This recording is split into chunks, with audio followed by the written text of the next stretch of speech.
नमस्कार मेरे डीटीए के सदस्यों। आज हम रीट के लिए बहुत ही महत्वपूर्ण टॉपिक शिक्षण विधियों के 50 प्रश्नों की प्रैक्टिस करने वाले हैं। इस टॉपिक के बिना आप रीट पास नहीं कर सकते। ये टॉपिक हर सब्जेक्ट में पूछा जाता है, इसीलिए बहुत ही महत्वपूर्ण हो जाता है। शायद आप मेरा नाम नहीं जानते होंगे, मेरा नाम विवेक है। तो चलिए टाइम वेस्ट ना करते हुए सीधा प्रैक्टिस करते हैं। पहला प्रश्न है, शिक्षण विधियों का मुख्य उद्देश्य क्या है? पहला है बच्चों को जानकारी देना। दूसरा है छात्रों में रचनात्मकता और चिंतन विकसित करना। तीसरा है परीक्षा में अच्छे अंक लाना। चौथा है पाठ्य पुस्तकों को समय पर पूरा करना। इस प्रश्न का सही जवाब है ऑप्शन बी, छात्रों में रचनात्मकता और चिंतन विकसित करना। ये शिक्षण विधियों का मुख्य उद्देश्य होता है। प्रश्न नंबर 2 है, अधिगम के लिए सर्वश्रेष्ठ वातावरण कैसा होना चाहिए? पहला है भयमुक्त और प्रेरणादायक। दूसरा है केवल अनुशासनात्मक। तीसरा है पूर्ण रूप से संरचित। चौथा सख्त नियमों वाला। इस प्रश्न का सही जवाब ऑप्शन ए है, भयमुक्त और प्रेरणादायक। अनुशासन के लिए शिक्षण विधियों के अंदर नकारात्मक होता है और कठोर नियम भी नकारात्मक की श्रेणी में आते हैं। इस प्रश्न का सही जवाब ऑप्शन पहला है, भयमुक्त वातावरण होना चाहिए जो बच्चों में प्रेरणा उत्पन्न करे। प्रश्न नंबर 3 है, खाली बालक खाली स्लेट की तरह होता है, यह कथन किसने दिया? पहला है लेव वाइगोत्स्की ने या जीन पियाजे ने। तीसरा जॉन लॉक ने। चौथा ब्रूनर ने। इस प्रश्न का सही जवाब है ऑप्शन सी, जॉन लॉक ने। एक चीज़ समझ लीजिए, अगर कोई चीज़ खाली है तो उस पर आप लॉक नहीं लगाते हैं। आप इससे याद रख सकते हैं, खाली स्लेट होगी तो आप लॉक नहीं लगाएंगे। आप इसको ऐसे याद रख सकते हैं, खाली स्लेट है की तरह होता है बच्चा, ये कहा था जॉन लॉक ने। प्रश्न नंबर 4 है, निम्नलिखित में से कौन सी शिक्षण विधि बाल केंद्रित है? पहला ऑप्शन है व्याख्यान विधि। दूसरा प्रोजेक्ट विधि। तीसरा अनुशासनात्मक विधि। चौथा परीक्षा केंद्रित विधि। इस प्रश्न का सही जवाब ऑप्शन बी है, प्रोजेक्ट विधि। ये होती है बाल केंद्रित विधि और व्याख्यान विधि होती है शिक्षक केंद्रित विधि। अनुशासन नकारात्मक विधि है और परीक्षा केंद्रित विधि ये भी नकारात्मक विधि है। प्रश्न नंबर 5 है, शिक्षण का कौन सा सिद्धांत बालक की पूर्व जानकारी पर आधारित होता है? पहला संज्ञानात्मक विकास का सिद्धांत। दूसरा व्यवहारवाद का सिद्धांत। तीसरा अनुकूलन का सिद्धांत। चौथा प्रायोगिक शिक्षण सिद्धांत। इस प्रश्न का सही जवाब ऑप्शन ए है, संज्ञानात्मक विकास का सिद्धांत। ये होता है बालक के पूर्व जानकारी पर केंद्रित और ये दिया था जीन पियाजे ने। प्रश्न नंबर 6 है, शिक्षण की कौन सी विधि में शिक्षक सबसे अधिक बोलता है? पहला संवादात्मक विधि में। दूसरा व्याख्यान विधि में। तीसरा प्रयोगात्मक विधि में। चौथा सहयोगात्मक विधि में। इस प्रश्न का सही जवाब है ऑप्शन बी, व्याख्यान विधि में। हमने ये थोड़ी देर पहले आपको बताया था, व्याख्यान विधि होती है शिक्षक केंद्रित विधि और शिक्षक केंद्रित विधि में शिक्षक सबसे अधिक बोलता है। प्रश्न नंबर 7 है, शिक्षण के कौन से तरीके में बच्चों की सहभागिता सबसे अधिक होती है? पहला संवादात्मक विधि में। दूसरा पारंपरिक शिक्षण में। तीसरा निर्देशात्मक शिक्षण में। चौथा व्याख्यान विधि में। इस प्रश्न का सही जवाब है ऑप्शन ए, संवादात्मक शिक्षण में, जिसमें छात्र और शिक्षक दोनों की सहभागिता बराबर होती है। प्रश्न नंबर 8 है, बाल केंद्रित शिक्षा में मुख्य रूप से किस पर जोर दिया जाता है? पहला शिक्षक की गतिविधियों पर। दूसरा छात्रों की स्वतंत्रता और गतिविधियों पर। तीसरा केवल पाठ्य पुस्तकों पर। चौथा विद्यालय की कार्यप्रणाली पर। केवल शब्द नकारात्मक है। इस प्रश्न का सही जवाब ऑप्शन बी होगा, छात्रों की स्वतंत्रता और गतिविधियों पर, क्योंकि बाल केंद्रित मतलब बालक मुख्य रूप से शिक्षण में सबसे महत्वपूर्ण होता है। प्रश्न नंबर 9 है, शिक्षण में सबसे महत्वपूर्ण घटक कौन सा है? पहला शिक्षक होता है, दूसरा पाठ्यक्रम होता है, तीसरा छात्र होते हैं, चौथा परीक्षा होती है। इस प्रश्न का सही जवाब ऑप्शन सी है, छात्र सबसे महत्वपूर्ण घटक होता है। प्रश्न नंबर 10 है, अनुभव आधारित शिक्षण का अर्थ क्या होता है? पहला केवल याद करके उत्तर देना, केवल शब्द यानी ये तो नकारात्मक ऑप्शन हो गया। दूसरा है व्यवहारिक अनुभवों से सीखना, तीसरा है बच्चों में सहयोग की भावना जागृत करना, चौथा है विद्यालय का बच्चों को अनुभव कराना। इस प्रश्न का सही जवाब है ऑप्शन बी, व्यवहारिक अनुभवों से सीखना। ये होता है अनुभव आधारित शिक्षण। जो बच्चे अपने अनुभव के आधार से सीखते हैं उसे अनुभव आधारित शिक्षण कहते हैं। प्रश्न नंबर 11 है, शिक्षा समाज का दर्पण है, यह कथन किसका है? पहला जॉन ड्यूवी का, प्लेटो का, अरस्तू का, रविंद्रनाथ टैगोर का। इस प्रश्न का सही जवाब है ऑप्शन ए, जॉन ड्यूवी का है, शिक्षा समाज का दर्पण है। प्रश्न नंबर 12 है, प्रयोगात्मक शिक्षण विधि किस विषय के लिए सबसे अधिक उपयुक्त है? इतिहास विषय के लिए, गणित विषय के लिए, विज्ञान विषय के लिए या भाषा विषय के लिए? इस प्रश्न का सही जवाब ऑप्शन सी है, प्रयोगात्मक शिक्षण, यानी प्रयोगात्मक चीजें विज्ञान के अंदर ज़्यादा होती हैं। प्रश्न नंबर 13 है, गणित को रोचक बनाने के लिए कौन सी विधि सबसे प्रभावी होगी? पहला खेल आधारित शिक्षण, दूसरा सहयोग आधारित शिक्षण, तीसरा परीक्षा केंद्रित शिक्षण, चौथा दीर्घ व्याख्यान। इस प्रश्न का सही जवाब ऑप्शन ए है, खेल आधारित शिक्षण सबसे रोचक बनाने के लिए गणित के लिए महत्वपूर्ण विधि है। प्रश्न नंबर 14 है, शिक्षण की कौन सी विधि बच्चों की कल्पना शक्ति को विकसित करने में सहायक होती है? पहला मौखिक शिक्षण, दूसरा समस्या समाधान विधि, तीसरा नाटक एवं अभिनय विधि, चौथा व्याख्यान विधि। इस प्रश्न का सही जवाब है ऑप्शन सी, नाटक एवं अभिनय विधि बच्चों में कल्पना शक्ति को विकसित करने में सबसे सहायक होती है और बच्चों में चिंतन को विकसित करने में समस्या समाधान विधि। प्रश्न नंबर 15 है, शिक्षण में प्रोजेक्ट विधि का मुख्य उद्देश्य क्या होता है? पहला छात्रों को व्यवहारिक कार्यों में संलग्न करना, दूसरा छात्रों को नया कार्य करने के लिए देना, चौथा तीसरा विद्यालय में अनुशासन बनाने के लिए कार्य करना, चौथा छात्रों को चुपचाप बैठने के लिए प्रेरित करना। इस प्रश्न का सही जवाब है ऑप्शन ए, छात्रों को व्यवहारिक कार्यों में संलग्न करना। ये होता है प्रोजेक्ट विधि। प्रश्न नंबर 16 है, संज्ञानात्मक विकास का प्रमुख शोधकर्ता कौन था? लेव वाइगोत्स्की, जीन पियाजे, स्किनर, ब्रूनर। इस प्रश्न का सही जवाब ऑप्शन बी है, जीन पियाजे ने दी थी संज्ञानात्मक विकास की विधि। प्रश्न नंबर 17 है, सहयोगात्मक शिक्षण विधि किस पर जोर देती है? पहला अकेले सीखने पर, दूसरा समूह में मिलकर सीखने पर, तीसरा परीक्षा केंद्रित सीखने पर, चौथा शिक्षक पर निर्भर रहने पर। इस प्रश्न का सही जवाब है ऑप्शन बी, समूह में मिलकर सीखने पर जोर देती है। सहयोगात्मक होता है एक दूसरे के सहयोग से और एक दूसरे का सहयोग समूह में मिलकर सीखने पर अधिक होता है। प्रश्न नंबर 18 है, समस्या समाधान विधि में छात्र क्या करते हैं?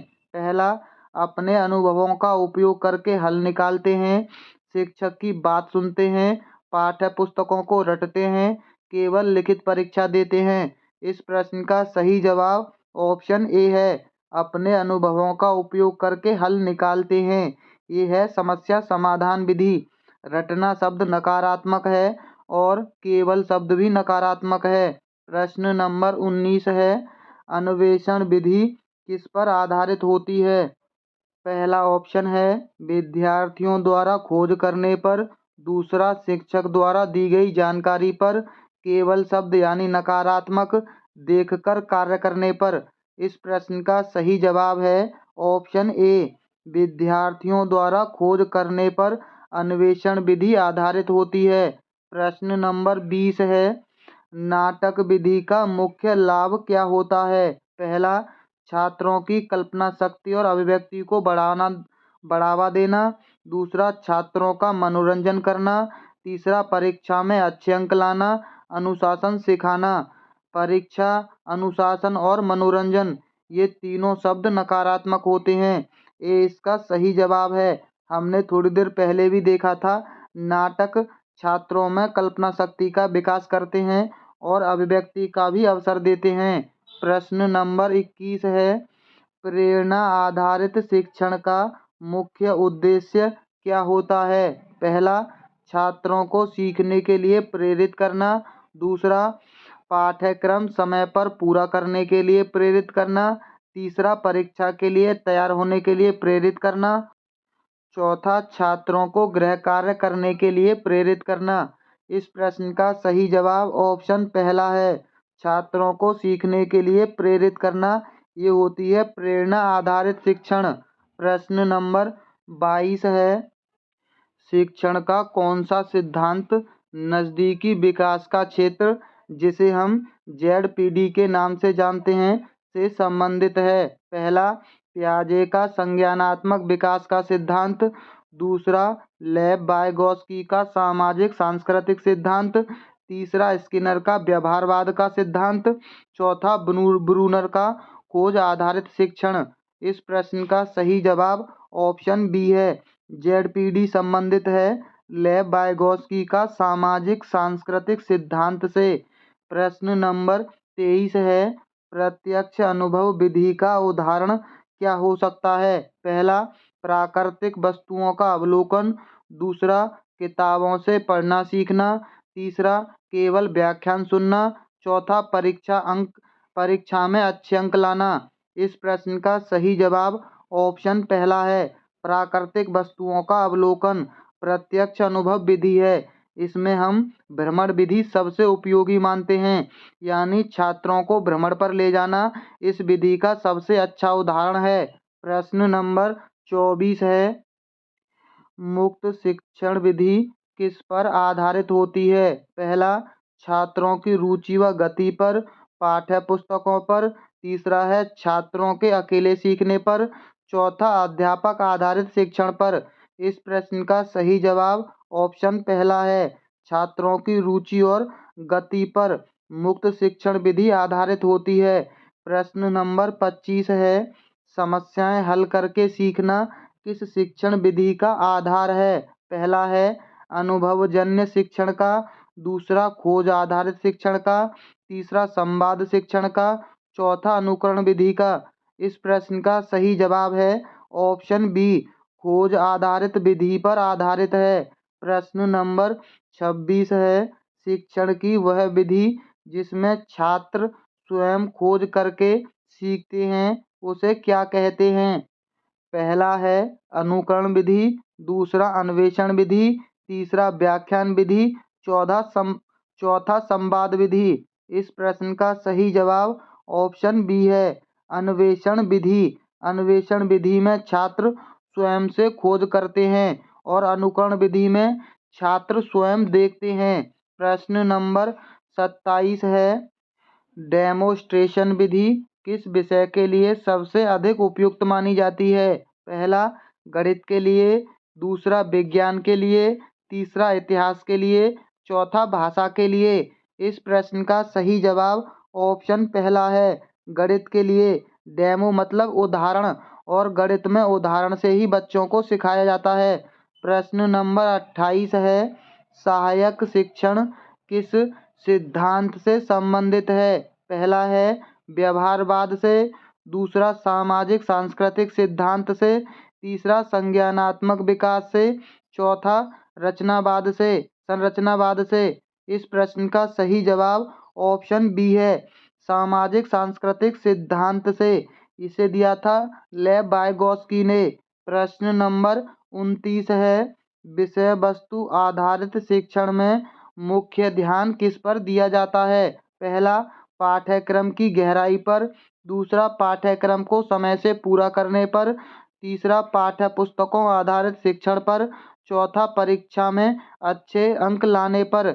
इस प्रश्न का सही जवाब ऑप्शन ए है, पाठ्यक्रम की गहराई पर सबसे मुख्य रूप से ध्यान दिया जाता है। प्रश्न नंबर 30 है, कौन सा शिक्षण तरीका रचनात्मकता को बढ़ावा देता है? पहला, अनुकरण विधि। दूसरा, समस्या समाधान विधि। तीसरा, पारंपरिक शिक्षण। चौथा, व्याख्यान विधि। इस प्रश्न का सही जवाब है ऑप्शन बी, समस्या समाधान विधि रचनात्मकता को बढ़ावा देती है। प्रश्न नंबर 31 है, निर्देशात्मक शिक्षण का मतलब क्या होता है? पहला, शिक्षक छात्रों को निर्देशित करता है। दूसरा, छात्र स्वतंत्र रूप से सीखते हैं। तीसरा, केवल शब्द आ गया, ये तो नकारात्मक है, कोई निर्देश नहीं दिए जाते। इस प्रश्न का सही जवाब ऑप्शन ए है, निर्देशात्मक शिक्षण में शिक्षक छात्रों को निर्देश देते हैं। प्रश्न नंबर 32 है, इंटरएक्टिव शिक्षण विधि में क्या होता है? पहला ऑप्शन है, छात्र और शिक्षक के बीच संवाद होता है। दूसरे ऑप्शन में केवल शब्द है, ये नकारात्मक ऑप्शन है। तीसरे में भी केवल शब्द है, ये भी नकारात्मक ऑप्शन है। चौथा है, इंटरनेट के यहाँ माध्यम होगा, माध्यम से शिक्षण करना। इस प्रश्न का सही जवाब है ऑप्शन ए, छात्र और शिक्षक के बीच संवाद होता है इंटरएक्टिव शिक्षण विधि में। प्रश्न नंबर 33 है, गूगल क्लासरूम और जूम जैसी तकनीकों का उपयोग किस प्रकार की शिक्षण विधि में किया जाता है? पहला, परंपरागत शिक्षण विधि में। ई लर्निंग शिक्षण विधि में। श्रव्य वीडियो शिक्षण विधि में। खेल आधारित शिक्षण में। इस प्रश्न का सही जवाब है ऑप्शन बी, ई लर्निंग शिक्षण विधि के अंदर गूगल क्लासरूम और जूम जैसी तकनीकों का प्रयोग होता है। प्रश्न नंबर 34 है, ई लर्निंग का मुख्य लाभ क्या है? पहला, किसी भी समय सीख सकते हैं। दूसरा, केवल किताबों पर निर्भरता, केवल शब्द, अध्यापक से ऑनलाइन बात करना। चौथा है, समय पर पाठ्यक्रम पूरा हो जाना। इस प्रश्न का सही जवाब ऑप्शन ए है, किसी भी समय सीख सकते हैं। ई लर्निंग का मुख्य लाभ यही होता है। प्रश्न नंबर 35 है, ब्लेंडेड लर्निंग का अर्थ क्या है? पहला, ऑनलाइन और ऑफलाइन शिक्षण का मिश्रण। दूसरा, केवल ऑनलाइन शिक्षण। तीसरा, केवल किताबों से पढ़ना। चौथा, केवल ऑफलाइन आधारित। यहाँ 3 ऑप्शनों में केवल दे रखा है, ये नकारात्मक हो गया। ये इसका सही जवाब है, ऑनलाइन और ऑफलाइन शिक्षण का मिश्रण, इसे हम ब्लेंडेड लर्निंग कहते हैं। प्रश्न नंबर 36 है, फ्लिप्ड क्लासरूम विधि में क्या होता है? पहला है, छात्र पहले स्वयं सीखते हैं, फिर कक्षा में चर्चा होती है। दूसरा है, शिक्षण केवल व्याख्यान, कक्षा का वातावरण शांत रहता है, पाठ्य पुस्तकों पर निर्भरता होती है। इस प्रश्न का सही जवाब ऑप्शन ए है, फ्लिप्ड क्लासरूम विधि में छात्र पहले स्वयं सीखते हैं, फिर कक्षा में चर्चा होती है।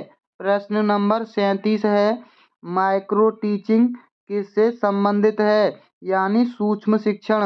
पहला है, शिक्षकों के प्रशिक्षण के लिए।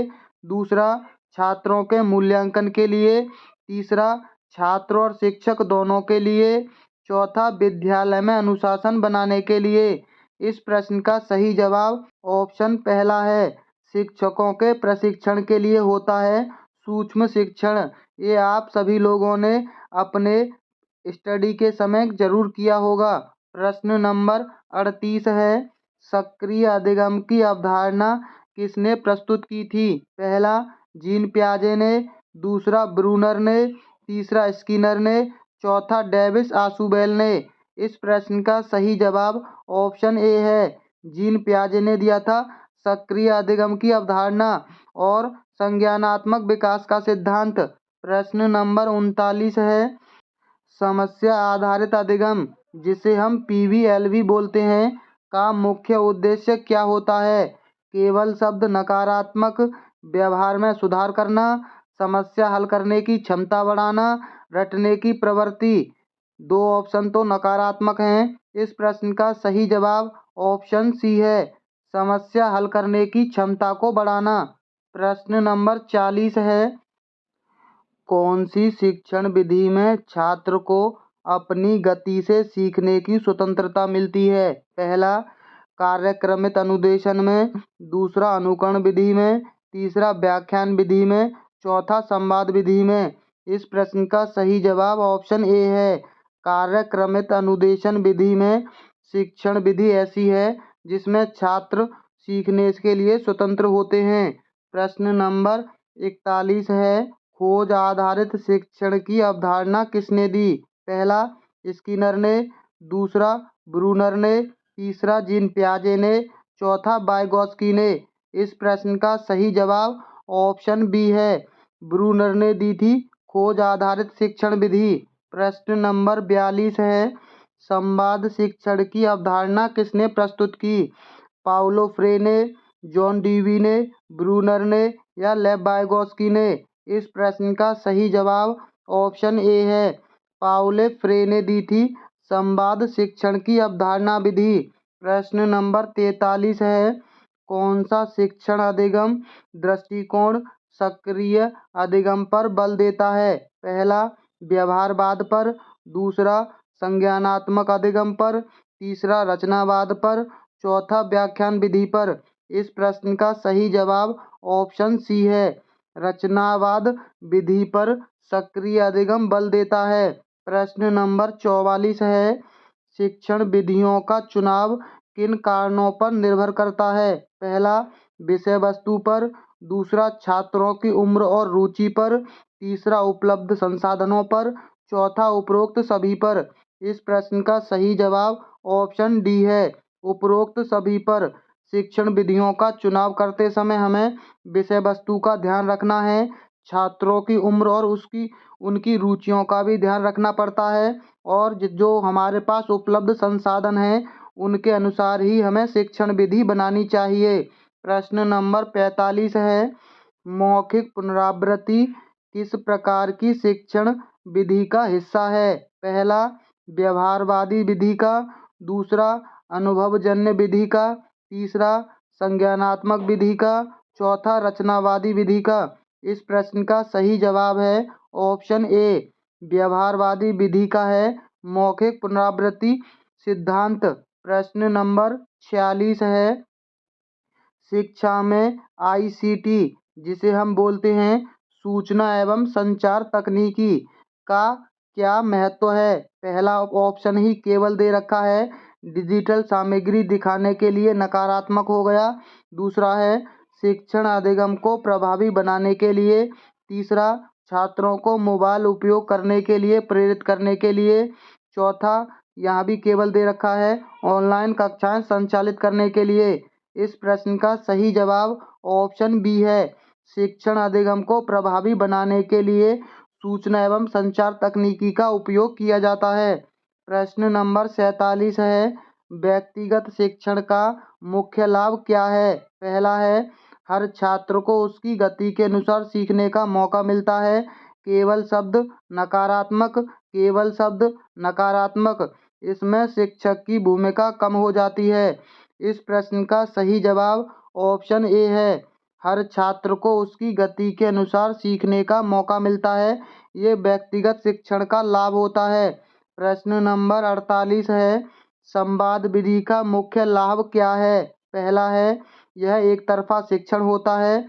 दूसरा, इसमें शिक्षक ही सब कुछ बताता है। तीसरा, यह विद्यार्थियों की सक्रिय भागीदारी को बढ़ाता है।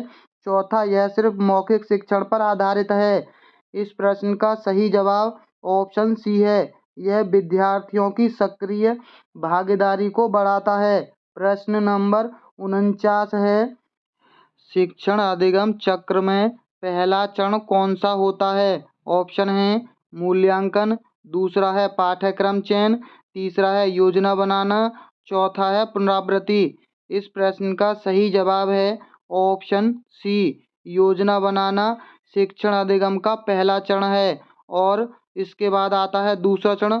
दूसरा चरण होता है शिक्षण करना, और शिक्षण के बाद आता है मूल्यांकन, और मूल्यांकन के बाद प्रतिपुष्टि यानी फीडबैक, और सबसे आखिरी में आता है पुनरावृत्ति।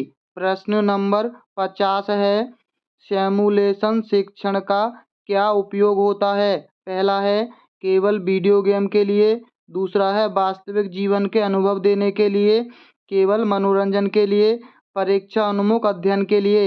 ये प्रश्न बहुत ही सरल बन जाता है, क्योंकि हमने आपको अब तक जो भी पढ़ाया है उसके आधार पर आप इसका सही जवाब बड़ी आसानी से दे सकते हैं।